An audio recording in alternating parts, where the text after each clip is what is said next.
बातमी आहे राज्यभरातल्या शेतकऱ्यांच्या दृष्टीने फार महत्त्वाची, कारण कर्जमुक्ती योजनेच्या यादीतील गोंधळाची बातमी एबीपी माझाने दाखवली। सरकारने तातडीने बैठक घेतली। शेतकऱ्यांचं खातं एनपीए कोणत्या वर्षात झालं त्यानुसार राज्य सरकार आणि बँक कर्जाचा भार उचलणार असल्याच्या सूचना या बैठकीत देण्यात आल्या। त्यामुळे शेतकऱ्यांच्या कर्जमाफीच्या रकमेतील तफावत लवकरच दूर होईल असं स्पष्टीकरण सरकारने दिलंय। एनपीए झालेल्या पीक कर्जदार शेतकऱ्यांसाठी वन टाइम सेटलमेंट योजना लागू करण्यात आली आहे। या योजनेनुसार कर्ज एनपीए झालेल्या वर्षानुसार शेतकऱ्यांना मूळ थकीत रकमेच्या 35 ते 85% रक्कम भरून खातं नील करण्याची संधी मिळणार आहे। 1 एप्रिल 2019 ते 31 मार्च 2025 या दरम्यान कर्ज घेतलेल्या शेतकऱ्यांना 2 लाखांची कर्जमुक्ती मिळणार आहे। त्यामुळे सगळ्याची अंमलबजावणी नेमकी कशा पद्धतीने होते पाहणं महत्त्वाचं आहे।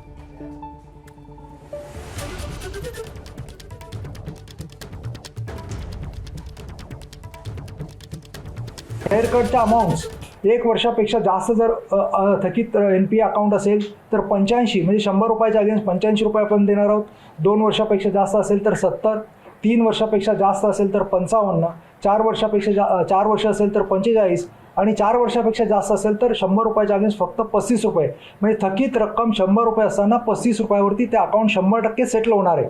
जरी तुमच्या अकाउंटला 31 मार्च 2026ला रक्कम जास्त दिसत असली तरी ती संपूर्ण 100% 2 लाखाच्या आतली हेअरकटमुळे झालेली असल्यामुळे ती माफ होणार आहे। उदाहरणच द्यायचं झालं तर समजा एका शेतकऱ्याने लोन घेतलेलं आहे आणि त्या लोन नंतर एनपीए अकाउंटची रक्कम 2020 साली एनपीए अकाउंट झालं 5 लाख आहे। ती 5 लाख एनपीए झालेले अकाउंट हेअरकटमुळे 35%मुळे फक्त 1,75,000 रुपये होते।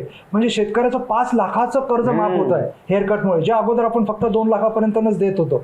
हा बँकांनी एवढ्या मोठ्या प्रमाणावरती या नॅशनलाइज अँड कमर्शियल बँकांनी हेअरकट घेतल्यामुळे 5 लाखापर्यंतची कर्ज देखील शेतकऱ्यांची माफ होणार आहे। त्यामुळे शेतकऱ्यांनी कृपया करून आम्हाला आव्हान करायचं आहे की गडबडून जाऊ नका, घाबरून जाऊ नका। 100% शेतकऱ्यांना माननीय मुख्यमंत्री महोदयांनी जी विधानसभेमध्ये घोषणा केली आहे, जो निर्णय कॅबिनेटमध्ये घेतलाय त्याप्रमाणे 2 लाखाच्या आतल्या सगळ्या शेतकऱ्यांना कर्ज माफ होणार आहे।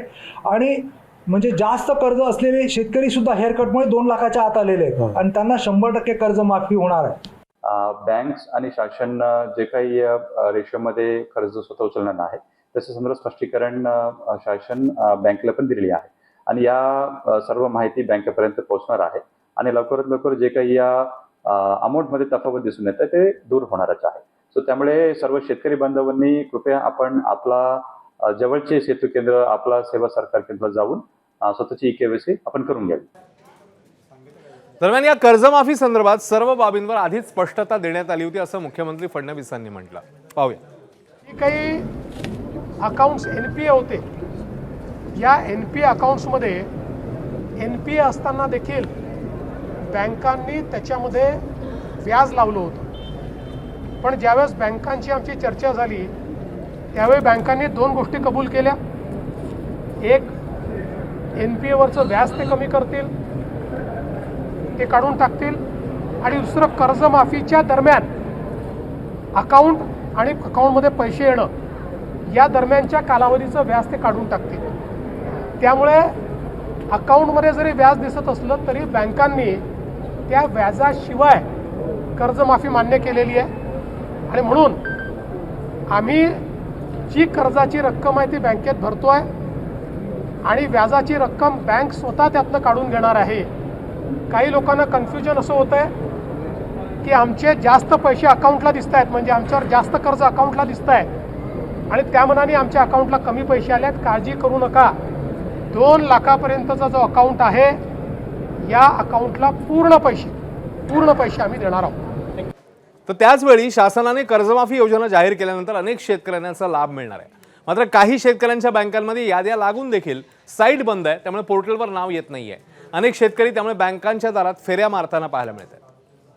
बँकेत गेल्यावर तर म्हणतात यादी येईल तेव्हा तुम्हाला सांगू आम्ही, बँकेवाले सांगतात, उडवाउडीची उत्तरं देतात बँकेवाले। नाही, नावाला नाही साहेब, जे म्हणजे सरकार सांगतात तुम्ही थकबाकी व्हा मग कर्जमाफी घ्या। रेग्युलर लोकांना हे शिकवताय सरकार, तुम्ही थकबाकी व्हा तेव्हा तुम्हाला कर्जमाफी मिळेल। आमच्यासारखे रेग्युलर लोकांना 1 रुपयाची दमडीचं कर्जमाफी मिळत नाही साहेब। म्हणजे तुम्ही चूक केली असं म्हणायचं, तुम्हाला चूक केली आम्ही भरून। बँकेच्या सुद्धा नोटीस बोर्डावर त्या याद्या जाहीर करण्यात आलेल्या आहे। त्याच्यासोबत ज्या बँकेशी संलग्न संस्था असलेल्या विकास सोसायटीज वगैरे आहेत तिथेही त्या याद्या जाहीर करण्यात आलेल्या आहे, जेणेकरून शेतकऱ्यांची धावाधाव होऊ नये किंवा शेतकऱ्यांना योग्य माहिती वेळेवर मिळावी, त्यांच्या गावात मिळावी म्हणून बँकेने त्यांच्या गावात ग्रामपंचायती असतील किंवा विकास सोसायटीज असतील यांच्या नोटीस बोर्डावरती याद्या जाहीर केलेल्या आहे.